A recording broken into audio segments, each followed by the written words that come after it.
Hi, I'm Corey. I'm Bill. And together we host the In Focus podcast. Today's episode is sponsored by Gnome Recording Studios in Nashville, Tennessee. We'll tell you all about Gnome Studios at the end of the show. Today we're joined by lead producer of the highly sought-after production company, the 254 Collective, Ryan Byrd. Ryan, welcome to the show. Thank you for having me. So exciting. So excited. So pumped. Hope y'all don't get annoyed with my southern accent. I'm here for it. Great. I'm here for it. My whole family talks that way. Awesome. To me, I don't have an accent, but I guess to people up here I do. See, I've lived in Nashville my entire life, and I have been lucky enough, I feel like, to not have an accent. You're very neutral. I am. And maybe I focused on that so much as a child, like I don't want to sound like I'm from Nashville. Like I'm a Tennessean. Yeah. Perfect for podcasts and radio. Thank you. Yeah. Thank you. You're in the right profession. Yeah. You came into it as you should. I tried. Your accentless radio voice. So before we get into your work with the 254 Collective, I just want to talk briefly about your experience and your education. And I understand you went to Belmont, which I know before the show started, we talked about. I went to the Watkins Film School, which the news in Nashville was that Belmont bought Watkins fairly recently. Mm-hmm. So I have a little bit of a connection that way. My wife went to Belmont. So tell us a little bit about that. What you majored in, what you minored in, and how did you get to film? Yeah, so just growing up in general, I loved theater, loved performance. My mom always used to be upset that instead of playing outside, I just wanted to be in front of the TV watching Disney Channel and watching the behind how High School Musical was made and watching the directors speak and all that. So growing up, very involved in theater. Didn't really have any experience in film other than what I liked to watch and knew I liked TV and movies. But when I was looking for colleges, Belmont was one of the colleges that I could do both. I could get involved with the film program, could also be involved with the theater program. So I ended up going to Belmont in 2014 and majoring in film and minoring in theater. Nice. And so you were saying when you joined the film program, it was still kind of in its infancy, right? Yes, like it was very new. There was not a lot of us. I think like maybe there was 25 of us in my class, and the people above us was the same kind of numbers, if not less. We were literally meeting above the old cafeteria. Belmont now has a new cafeteria, but the old cafeteria, we were meeting above like at nighttime, random hours to get these film classes in. People definitely, I don't think, took it seriously, but that's changed now, so that's good. Yeah. Awesome. Wow. And then how did you, once you graduated, how did you then transition into working as a producer, getting up with the 254 Collective? Yeah, so kind of in film school, especially I feel like newer film schools or newer programs, I don't know if anybody really knows what's going on. You have these professors that have been in the industry and who are awesome people and awesome people to get advice from. But as far as coursework at the time, I don't think that there was a big plan. They wanted us to be on as many sets as possible, so we did a lot of student films, and I went into film school thinking I wanted to write. I wanted, to write the next teen drama like One Tree Hill or something like that. But when I got there, I quickly realized that things that I enjoyed and my skill set was in producing. It was in planning. It was in gathering these students with crazy ideas and saying, okay, but how are we actually going to make that work? And I just quickly realized that not a lot of people wanted to do that within my class, which was interesting because it gave me a role early on that I didn't even know I was stepping into until I look back and I'm like, oh, I've been producing stuff for a really long time. So from there, when I did summer internships out in LA through Belmont, through the program, I interned with the Producers Guild of America and also a reality production company called Kinetic Content. And that's kind of, things just went from there. I really learned that I like doing this. I wanted to learn from other producers, creative producers, line producers, all types of production managers, and just said, okay, like I really enjoy this.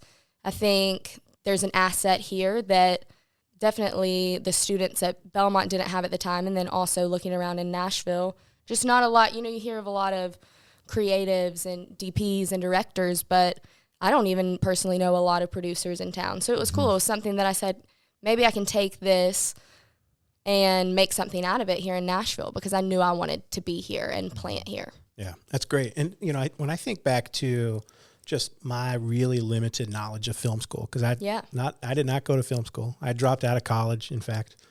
I did go to college to be a photographer, but I am a college dropout.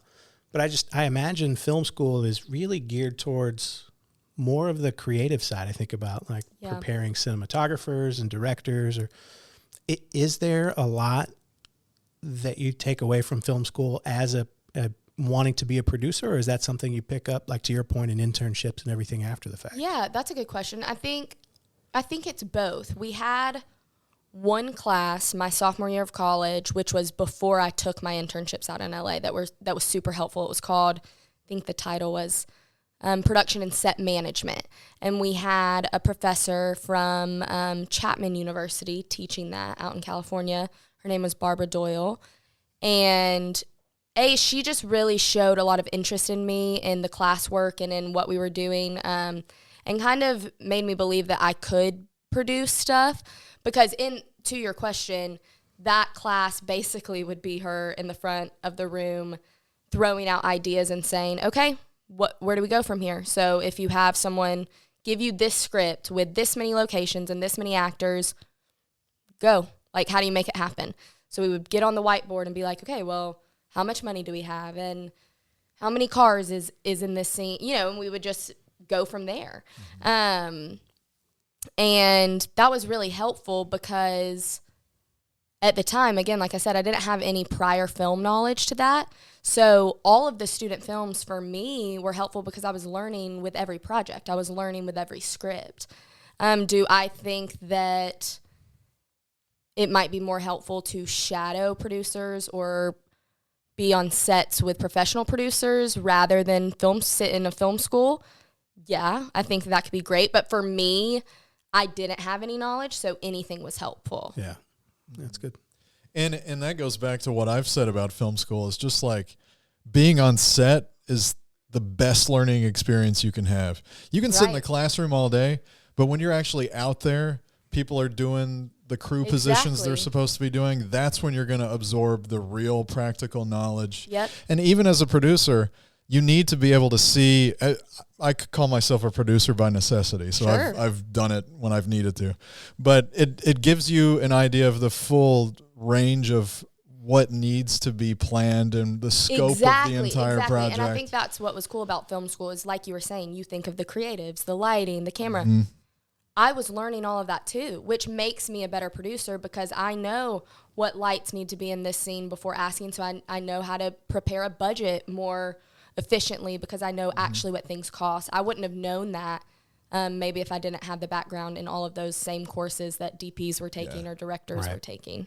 Yep. And budget is huge. We've talked about that too. It's just like so many that work in film are a little off base when it comes to the budget. Absolutely. I would say they either overestimate or underestimate what something's going to be. But if you're there and you're absorbing all of that knowledge, you're seeing what things cost. You're seeing everything that goes into it. And you're just problem solving. Like you're figuring out, which is any job probably in the world a good skill to have, but definitely in the creative world because things happen, weather happens, people drop out, an actor doesn't show up. I mean, the only way you get experience handling that is when it happens and they become good stories. So I feel like I've only worked on one project with you guys. Yes. and that was a wild project. Yeah. I was don't just know if thinking you ever got like the background, but problem solving and like just being able to react and continue to update and evolve plans. Like kudos to you from a production standpoint to pull all that together. Yeah, that was wild. That was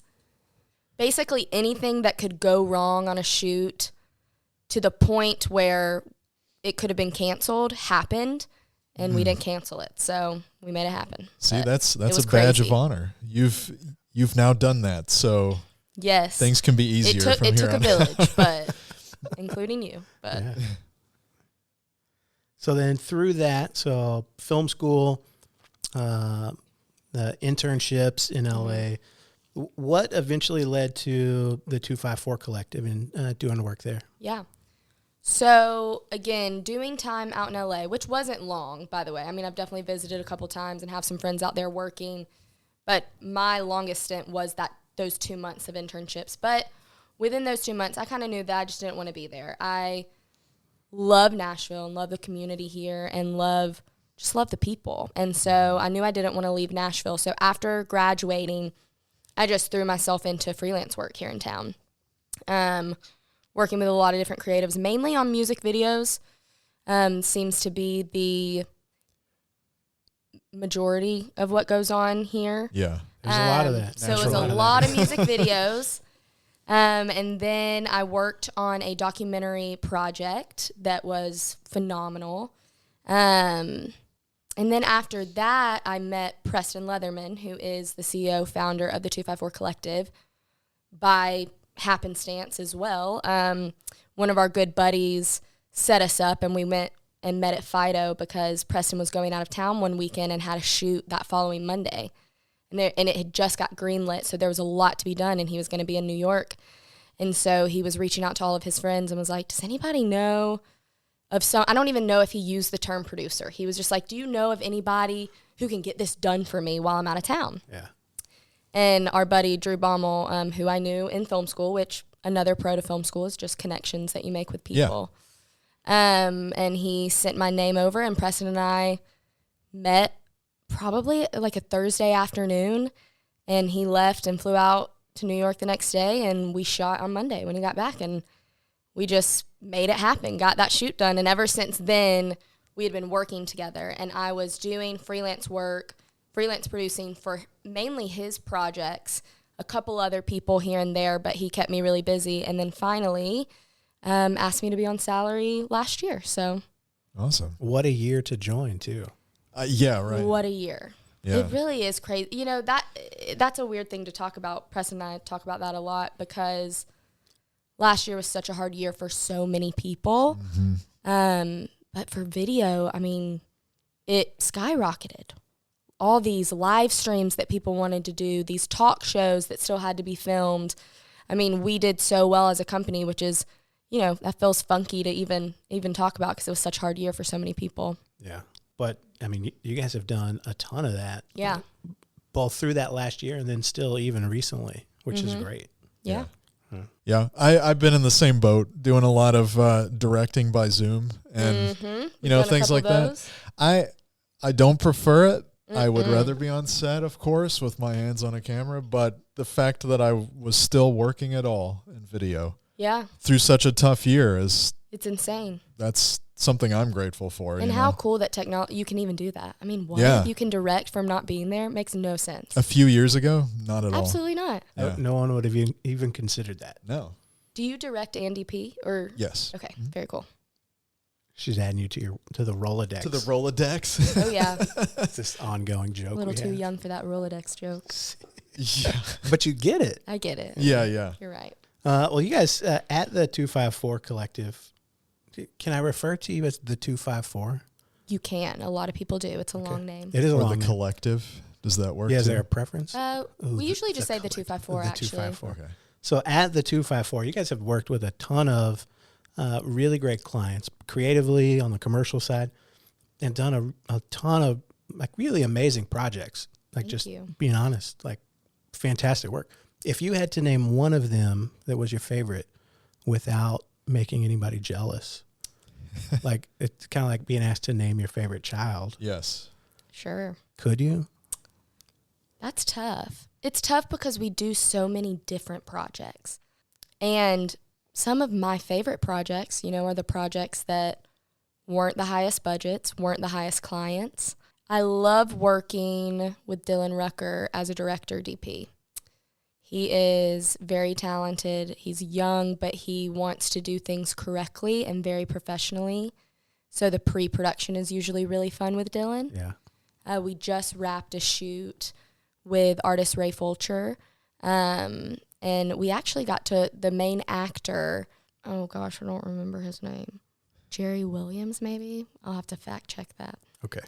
But he actually is in like the Music Hall of Fame here in Nashville. We didn't even know, but he was one of the main actors in the shoot, which is really cool. Wow. Nice. But yeah, I mean, it's a music video. I mean, you know, it's a basic music video. It wasn't super high budget, but it was one that felt super well done. Like everyone felt taken care of. We had a good, solid crew. The creative was fun to go through.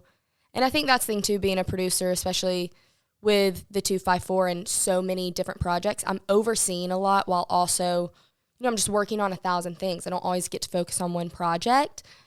And sometimes that eats away at me creatively because I feel like I'm just doing logistics all day long or numbers all day long. But with Dylan as director DP, he really loves to throw out ideas and include me in those creative conversations, which I really appreciate. Yeah, that's great. Yeah. And Dylan's such a great guy. Great guy. I think I met him through Daniel. Yes. Borley. Steadicam, yep. Yep. And then he sent him my way for a rental, and then I think that's how I met you guys was Yes, through. absolutely. Yeah. That's so great. Again, small world. And that's what's so, I know it's true of any industry, I'm sure in LA and New York as well, but especially in Nashville, there's just a cool loyalty here. Like when you work with somebody, you're going to keep working with them. It just is what it is. Well, I've always said, because I've been a part of this community here for years now, and there's a family vibe to it. You know, everybody's wanting to help everybody else. You know, and you're always 2 degrees to the next person that you've heard of, or they know your work or whatever it might be. So it's a really nice kind of family. It is. Kind of vibe, which that's one of my reasons for staying here is just all the talent and all the cool community we've got here. Yeah. That's growing. Yeah. Quite a bit, actually. Very much so. With everybody moving here, and I don't know though. Like they could slow down on the moving here part. Sure, the traffic. do you think The traffic is killing me. you want it to slow down? Yeah, I mean, yeah, just a little. Just a little bit. House prices. It's good for my house, but it's terrible for traffic. It is. It'll be okay though. We'll get through it. Yeah. As a city, we'll survive. Community. Yeah. You know, I would love to talk about some of the late night productions that 254 has been a part of, probably more specifically on the production side. Sure. Because in my mind, like they look really cool live on the late night show, whether it's Kimmel or the Tonight Show. But there's got to be a ton that goes into that before that actually airs, and would love like a little peek behind the curtains. Yeah, absolutely. It's funny, actually, because yes, it seems like that would be more than all these other projects. It's actually the least amount I ever have to do are these late night things that we do, or these talk shows, which is wild. Yeah. But I think that's because there's so many people at these talk shows that it's just protocol. I mean, they send us an email of exactly what needs to be delivered, what time, what format, you know, and we just make it happen. So really, peek behind the curtain is just that. For John Party, for example, we've done a lot for him, a lot of Jimmy Kimmel, Kelly Clarkson, just did Ellen. They reach out and, you know, they want him on the show. We usually start with, okay, so what's the aesthetic of those shows? You know, what does it kind of need to look like for Jimmy Kimmel? Because that's going to look a little bit different than Ellen. And then from there, it's really John Party's band and people, all of his tour guys, getting scheduling taken care of, making sure the band's good, making sure John's good. And then we book a location and we go shoot it. I mean, it's truly much more simple because there isn't 1,000 logistics going into it as if it were a commercial or a music video. It's just we show up, lighting crew shows up usually first. They get everything lit. Then video crew, we get everything dialed in. John and the band show up. We get sound check, and they do it 3 to 4 times, and John likes to get out of there. And there it is. We get it edited pretty quickly. The turnaround times, you know, for editors and stuff, that's probably more hectic for them than it is me. But yeah, and this may be a pretty big peek behind the curtain for some, but those live remote performances, those aren't actually live, is what I'm hearing you say.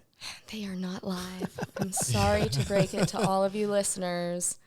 Most things are not. Oh, man. No, yeah, they're not live. So that's helpful for us, though. Again, Yeah. I mean, we have time to make it look really good, get it to our editors, and then get it off to these networks. Yeah. So was the beginning to end on something like that pretty tight? Because I can imagine you're probably notified fairly quickly. Correct. We need this Yeah, moved out it's pretty usually quick. I think we've definitely had some sooner. Like there's been like a 2-day turnaround once, but usually it's about a week. So we'll film something about 3-ish days for post. But again, we're filming it with the multicam view. So for the editor, it really isn't a ton of work other than lining everything up. But because we're shooting it as if we're editing it on a lot of those types of projects. Which that would simplify it logistically too. Exactly. So, but yeah, in it's the usually interest of about a time. week. Cool. Sometimes sooner. Yeah. It's interesting that at least from a producer standpoint, seems way less involved than some of the other work that you do. Because again, in my mind, like you're going on the Tonight Show. Yeah, you feel like it's the name. it feels Yeah. huge. Yeah. Yeah. No, it's easy breezy for me. I mean, as long as I'm hiring the crew and getting that schedule locked in, those days I just show up and don't have to worry. I'm not worried about actors or locations is what it is. Yeah. Those are easy days. On the flip side of that, so like if those gigs are, I don't want to say a walk in the park, but in comparison to some of the other work that you do as a producer, what is more challenging? Project-wise, what's more challenging? Yeah. I mean, anything. The most challenging, and it's things I continue to laugh about with some of the creatives here in town, is the expectation with the money that people have and the stories that they want to tell. It is the disconnect, laughable. rather. Yes, the disconnect. Yeah. So that's what's challenging. It's challenging when you have a really excited director and a really cool song coming to you about a music video, and then only X amount of dollars, and you have to look at them and say, I'm so sorry, but you need to choose one of the 19 scenes that you've written because there's no way this will work. So that's challenging because as a producer, what I'm passionate about is making these projects come to life. So I don't want to be the person that's sitting across from somebody telling them what we can and cannot do. But obviously, as a producer, that's a big part of my job. Yeah. So that's definitely challenging because I want to give them the vision that they want while also, keeping us on budget and schedule and all that stuff. Yeah.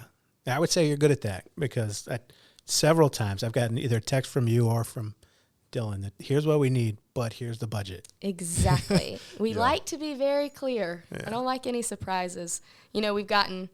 And again, all that type of stuff is learning, right? I mean, because back in the day, maybe I didn't ask somebody and then I got an invoice. Then I said, that's not going to work. So everything's trial and error, and you learn as you go and get better and better. Yeah. And, you hope the client is learning too. And you're exactly. like, you know what? We can't do 14 locations. You only have a budget for this. So correct. Unfortunately, I don't think clients learn as quickly as the production teams, but maybe one day we'll get there. I can imagine like that budget conversation. Everybody that I ever talk to, they're like, hey, like, tell me your secrets, help me out. Like, I want to get into the business.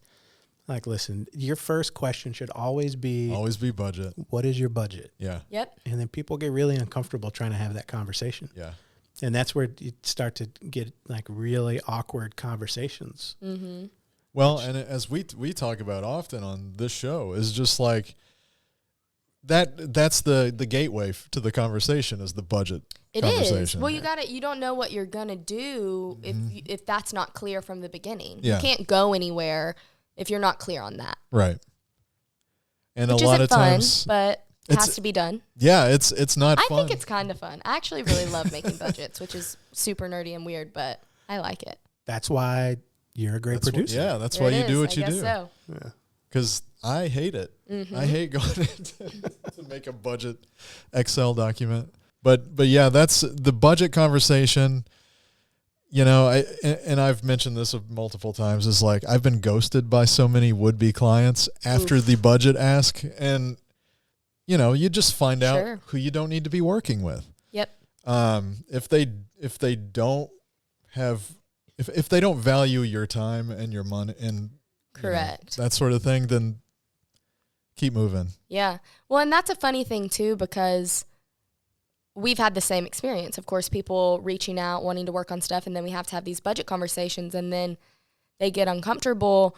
But the thing that's funny to me is these budgets, it's not like we're trying to hide anything with these numbers. I can send you a breakdown of everything. And I feel like sometimes when we pitch out these numbers, maybe clients think, oh gosh, all that money's going to Ryan or to Preston or to the company. Like and let me tell you, it is not.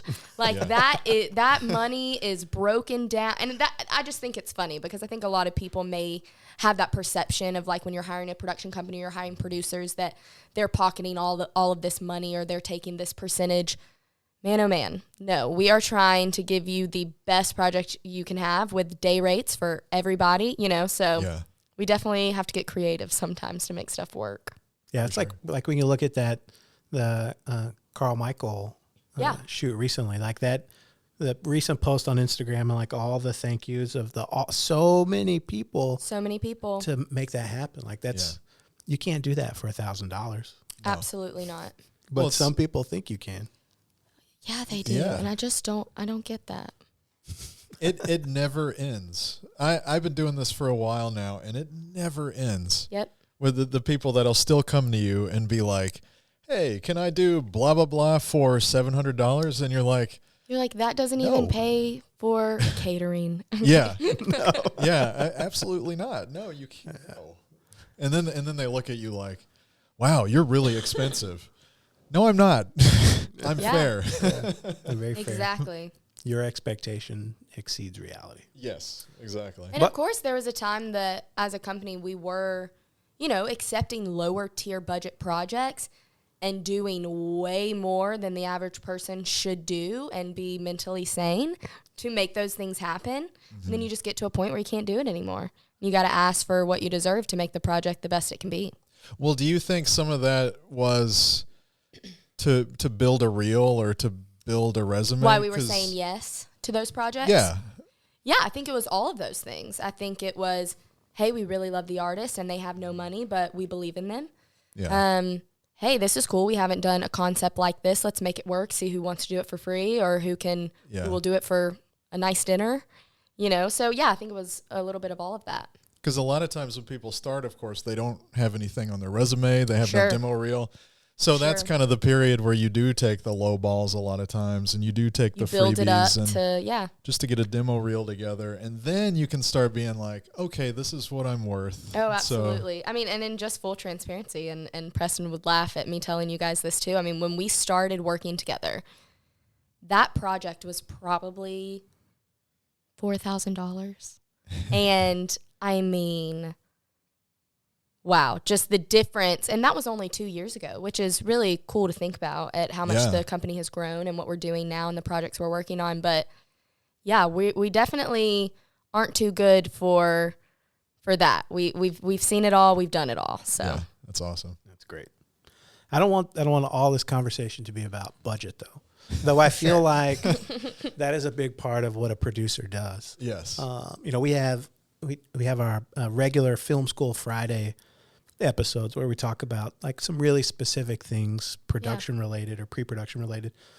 I would love maybe just a little highlight around whether you think about the most recent music video that the team worked on or a commercial project, other than budgeting from a producer standpoint. What else goes into some of that work as you lead up to the shoot day? So again, I won't completely talk about budget, but depending on the budget, sometimes we can afford line producers. We can afford assistant directors. We can afford all of these positions to pay these people to do their jobs. On the projects that we cannot afford to do that, I am doing those jobs. So, when we can't pay for a location scout or a locations manager, I'm finding all the locations for shoots or commercials. When we can't hire a casting director, which we have not even attempted to do yet, I'm doing all of the casting. When we can't afford a stylist, I am gathering wardrobe and going to malls and pulling things from these actors' closets to make it work. I'm hunting for picture cars on Facebook Marketplace to find the right price and the right color that the director wants. I am helping schedule when we don't have assistant directors, and planning the shoots and chatting about call times and making call sheets and production schedules and day sheets. So really, it's a lot. Preston might get offended at this, but I feel like you do all the work and he just shows up and like says, "Let's action." Yeah.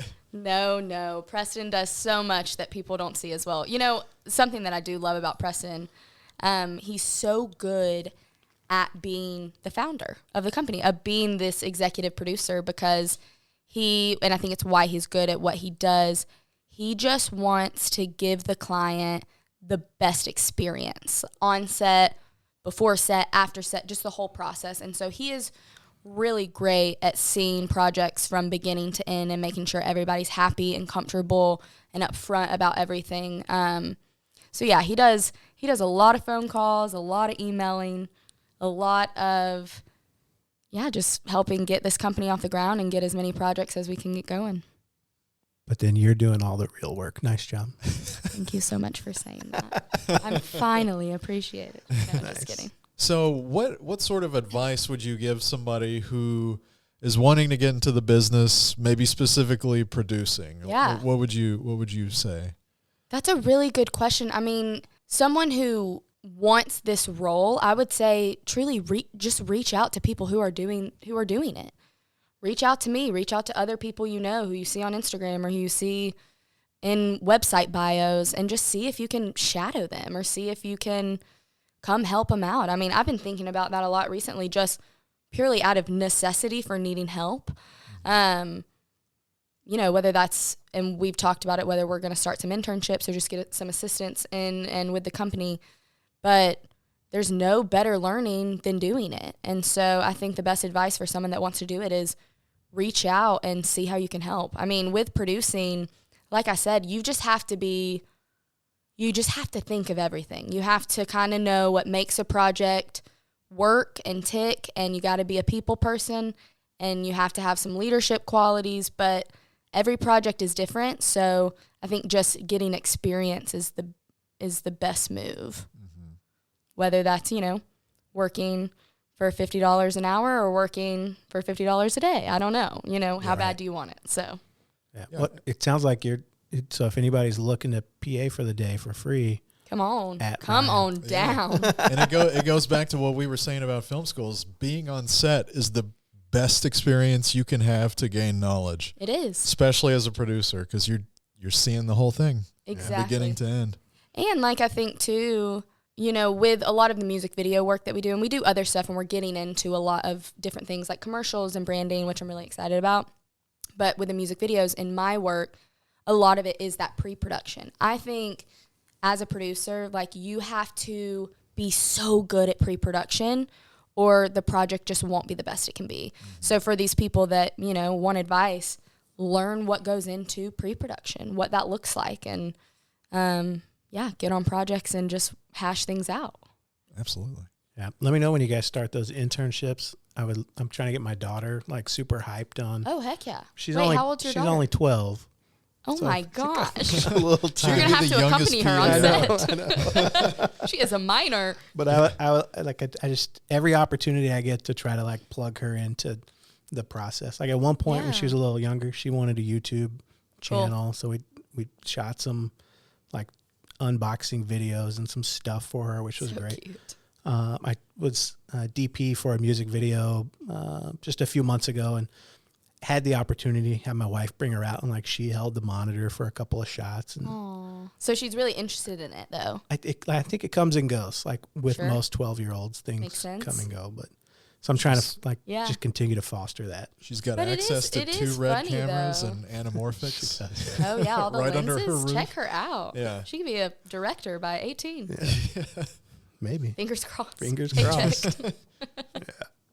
So what exciting projects are coming up? What's next? I know you mentioned branding there for a second. Like we have a lot of different things coming up. So we worked on our first commercial at the end of last year, and it was for a company called Fetch, and they're a packaging company for apartment buildings.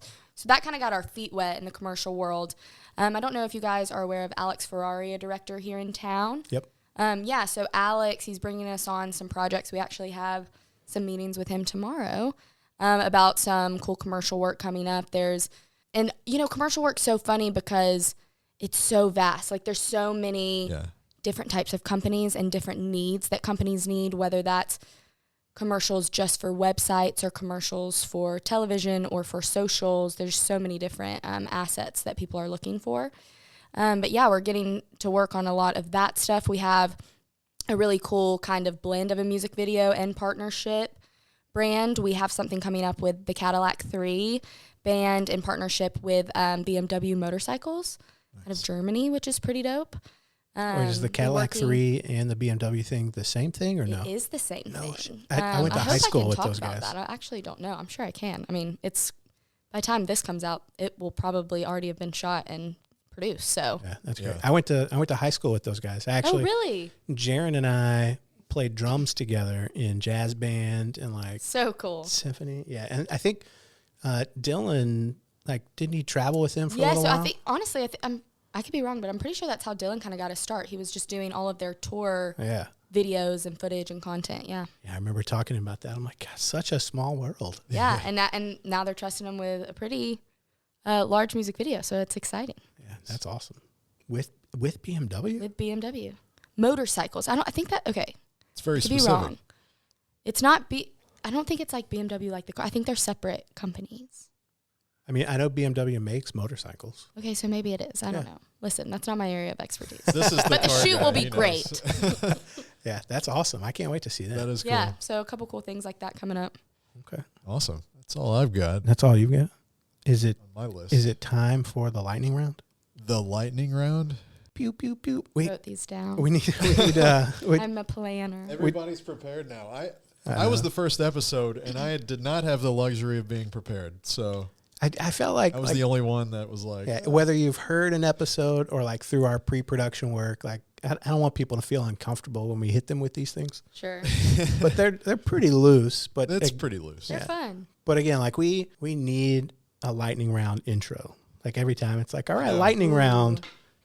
And then it's like sound effects. Then you go, pew, pew, pew. and then I go, lightning round. Perfect. Like a remix. Batman voice. Lightning the round. remix. The remix. Another one. Someday, somebody will make us something cool for the lightning round. Hire somebody. I'm just going to keep asking. If you're I wish I could make you something, but it's not what I do. That's okay. All right, well, let's get into these. All right, Ryan Byrd, all-time favorite movie. All-time favorite movie is August, Osage County, which was originally a play by Tracy Letts, and John Wells directed it. Stars Meryl Streep, Julia Roberts, solid cast. I can honestly say I've never heard of it. Really? When did it come out? Maybe like 2015-ish. That could be off, but it's definitely been within the past 10 years. Okay.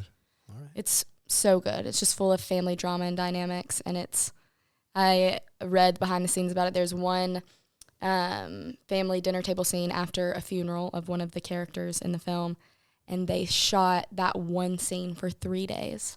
Oh, that's how intense like the dialogue and the family dynamics at that dining room table are. Oh my goodness, super cool. I wonder if it got more intense as they got to day 3. It had just to from the just the frustration of even I'm sure. I can't imagine like you'd sit down to edit that and you're like, all right, day 1, nah, it's just not enough. Day 3 is when they were fed up. And I wonder if they improv'd it all. I mean, I don't know, but day 3 so like, cool. This is some good acting. Yeah. I love it. Nice. All right. The last movie that you watched? Just this past week, I was at the beach on vacation and watched A Rainy Day in New York, which was a Woody Allen film that came out last year that I didn't even know came out, but I saw it on Amazon and said, what? Gotta watch it. All right. It was good. Your favorite director? This is a hard question because I feel like I love TV so much, and in the TV world, it's a different director for every episode. Yeah, like every other episode. So that's really hard. So anyone that's ever directed a Handmaid's Tale episodes, so good. But as a whole, this is kind of silly, but I love Shawn Levy. He's just like the director of Cheaper by the Dozen. I mean, just so many wholesome, family, funny movies, date night, what happens in Vegas. I think that's so fun. Yeah, that's awesome. I feel like I should go off script here for a second. As a producer, Sure. is that even a thing? Like, could I say, like, who's your favorite producer? You know, I don't have one. And I don't even know if it's I don't have one, more so than I don't even know if I pay attention, which is a weird thing to say. Yeah, I don't know. I mean, That's the DP thing. I know. We say it about, like, I was DPing for years before I took notice of any of them. right. By name. Right. You know, you just kind of take their work for granted almost. You're Absolutely. like, this is beautiful, blah, blah, blah. And You you don't don't think go of the any name. further. Yeah. But that's what's hard too, kind of with movies. You know, a lot of things. There's 8 producers, and then it shows you a unit production manager. You're like, I don't know who was really pulling the weight for Right. this. It's hard. Right. It's Yeah. hard in movies unless you're directly connected to know who actually was like boots on the ground making things happen as a producer. Right. Everybody sees that executive producer, and they're like, "Oh, they Oh, they're did They the think great it's work." so cool. Yeah. They don't even show up sometimes. No, they just pay for it and look at a monitor and They go, write a check. Yeah. change this. Do we have to do it that way? Yeah. I'm writing the check here. Exactly. Nice. Well, that's a good segue into the next one. Most underrated or slept on cinematographer. So I was looking at these questions and I said, I got to pitch my people here. Now's the time. Yes. So I already mentioned Dylan. Mm-hmm. Dylan Rucker is just so talented and he's hungry for it, which like, that's what you want. You want someone who's constantly learning and watching things and getting better and better with every shoot. And that's definitely Dylan. I also want to pitch my really good friend, Noah Hansen. He was the DP of the documentary that I worked on called Why She Smiles. And he's just so humble. I don't even know if he like would even classify himself as a DP because he's like, oh, I'm too young for that. I'm still learning. I'm like, no, you're a DP, you're a director, you're so talented. You need to be doing so much more than you're doing. He's doing a lot. But he has his own little company with his wife, who happens to be my best friend, called Narrowline Films. So Cool. you can check him out via Instagram there. Excellent plug for both of them. Nice job. Yes. Such a good Those will be in producer. the show notes. Yeah. Good. Yeah. All right. These are a little lighter. Okay. Coffee or tea? Coffee, of course. Thank you. Like, I don't know, like, who drinks, that's disgusting. Who drinks tea? I have recently gotten into tea. Why? I'm asking myself the same question. I mean, but like, and I know people say, you know, my husband hates coffee, which is truly so depressing for our relationship because there are so many cute things we could do and go to cute coffee shops and nerd out about like strong coffee versus light coffee and medium roast. You know, I didn't get lucky with that. But tea? I mean, are there even, I don't even. There are. I don't want to shit. I don't want to shit on tea drinkers. Well, for me, because there it are a was lot like, of options. I don't not like coffee. I'm fine with coffee. Sure. My stomach. I got a little aggressive. Okay, good to know you at least like it. Yes, my stomach does not like coffee, which is too bad. Okay. I think it's I too understand. All right. bad. So, in order to, because I'm not a morning person, I had to seek out energy Elsewhere. alternatives that weren't like Red Bull that was going to kill me in a Sure. few years. So, tea was kind of the choice, and man, I You like hated it. I did not like it for a Oh. number of years. I just kind of gritted my teeth and dealt with it But you're into to it wake now. up. You're into I've- it now. I've kind of gotten into it now. I am a coffee nerd. I have a love coffee coffee. bar in my Yeah. house. Your coffee's great. Thank you. I like your coffee. I put a lot of effort into it. I would I'm gonna need mess to up get a my cup of stomach that. just to drink your coffee. It's really good. Yeah. That's a compliment. Thank you. I found this recently at Publix. It's branded as the strongest coffee in the world. Okay. It's make a note of this. It's a Death Wish coffee. It sounds strongest. It is. I don't It is know. pretty strong. It's great for like Monday mornings when I spend almost all day every day Monday in meetings, like back to back to back. What's the coffee or the caffeine count? A lot. I don't know. Too much. I can nerd out on you. Like my ratio is a 17-1 coffee to water mix for that Whoa. one because it's pretty strong. Yeah. So my wife, I'm just like, hey, I'm gonna make coffee. Do you want some? She's sure. She doesn't care. Oh gosh, I need it.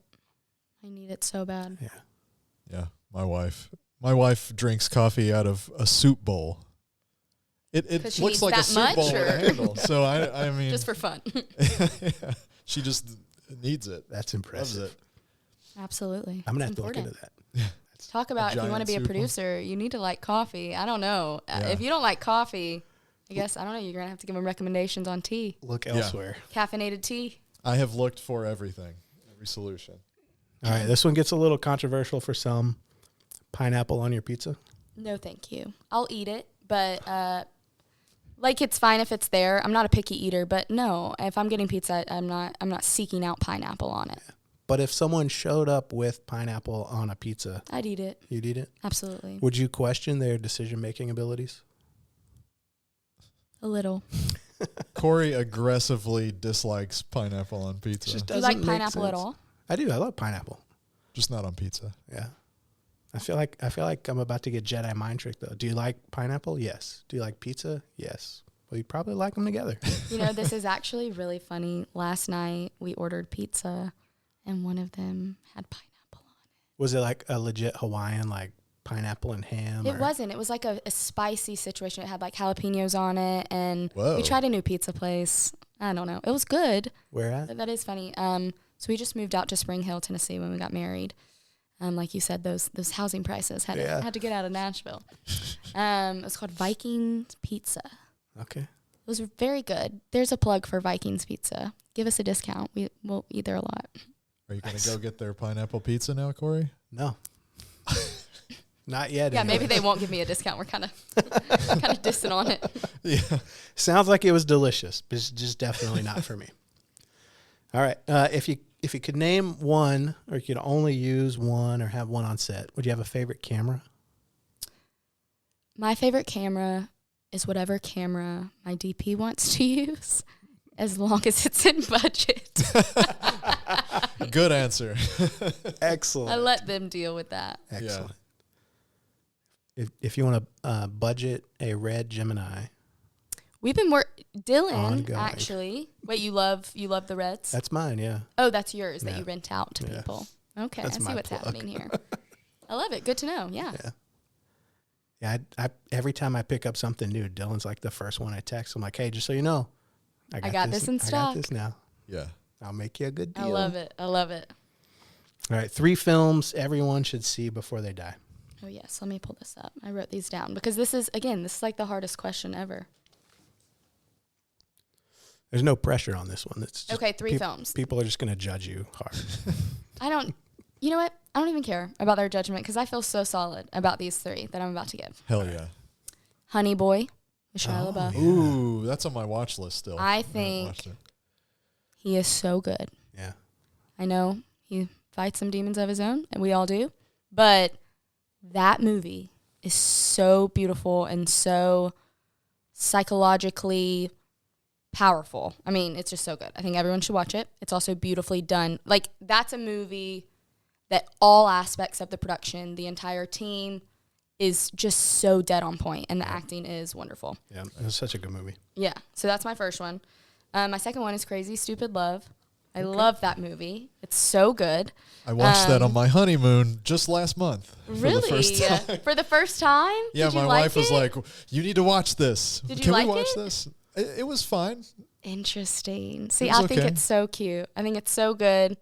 I just love movies that are like I said earlier about August Osage County. I love a good family dynamic movie. And Yeah. just the drama that you can make from I just think it's so fun, and that movie I think does a really good job at being a really great romantic comedy, which I don't think good romantic comedies are made anymore, and also still being heartfelt. So I really like that one. Yeah. That's good.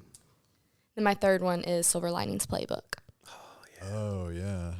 So good. I love Crazy Stupid Love isn't as much as the other 2 and then August Osage County, but give me like a heavy monologue acting. I will sit and watch stuff like that all day. I know that's not everybody's favorite, but golly, the acting in that is so good. The story is so good. That was David O. Russell, right? Yes. I feel like he Good does that job. a lot, like that sort of monologue-y, his themes inner that he demons. goes for. Yeah. Yep. So good. Nice job, Bill. What? Knowing the director? Yeah. I mean, it's what I do. I only know the actor in that one. Which one? I think. Who is it? If I'm wrong, I'm going to edit it out. That's is that Bradley Cooper? It is. Yes. Bradley Cooper, Jennifer Lawrence. So good. Yes. I'm more impressed that you knew the director. I'm a director, though. I know that makes sense, I guess. I guess I But need I'm to. I need to I'm go not look a at all the film producers for those 3 movies. Yeah. All the movies I pitched. I throw people off because I'm not a film buff. I'm just like a regular moviegoer that does directing. 3 great movies. Yes. One of them I still need to watch, so I'll check that out. Ryan, it's been so great hanging out with you today. Yes. Thanks for having me. It's so fun. My first podcast ever. You Yes. nailed it. Thanks so much. Absolutely nailed it. Thank It's you. all the listening to other podcasts, I guess. Good research. Makes you an expert. There it is. Yeah, nice. Well, we'll leave a link to all of your things and all of the 254's things in the show notes for today, Great. so everybody can figure out how to @ you for that free work. Sounds great to me. Come on. Bring them out. Yes. Bring them out. For our listeners, we know you got a lot of podcast options, and we appreciate you choosing us. Check us out on Instagram at InFocusPod or online at InFocusPodcast.com. To learn more about today's sponsor, Gnome Studios, you can check them out at gnomestudios.co or on Instagram at Gnome Studios. Gnome Studios is located in a centuries-old warehouse just outside of downtown Nashville and is an amazing full-service recording studio. Check them out for your next project. And if you like what you heard today, go ahead and subscribe. And if you're on Apple Podcasts, please leave us a rating. It would help us out a ton. And until next time, Feed your crew. It Feed- should be within the budget. feed your crew. Make a space for it. Amen. Budget for the food. Yes.